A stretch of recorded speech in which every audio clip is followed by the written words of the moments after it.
I think we as a society have screwed ourselves when it comes to capitalism. There's a story in the Wall Street Journal today about how what the United States is beginning to do under Donald Trump is essentially state controlled capitalism. And it's not good for our society. The reason the president is able to, for example, get a golden share for the U.S. Steel deal with Nippon Steel and the U.S. can get kickbacks from NVIDIA selling AI chips to China is because our capitalist robber barons abused capitalism. And a lot of it has to do with private equity.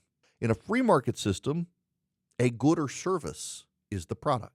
But with the advent of private equity in this country, by and large, money itself is the product. You know who's raising prices right now? It's not just the tariffs that are impacting people. It's the steel and aluminum makers domestically in the United States. Because the domestic companies, instead of being about the good and the service, about the product, are about the money. And they realize because imported aluminum now is so much more expensive than it was, they can raise the price of domestic aluminum and still be cheaper than the imported aluminum. They can make more money.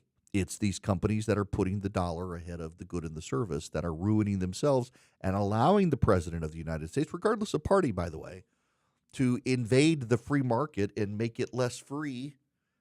Because if the companies are going to make it all about the dollar, the government certainly knows how to make it about the dollar, and they make it more inefficient than the private sector. But when the private sector doesn't actually care about consumers now, just the money, well, they cede ground to the government that at least is beholden to the voters, unlike the companies that are beholden to shareholders who half the time don't even care.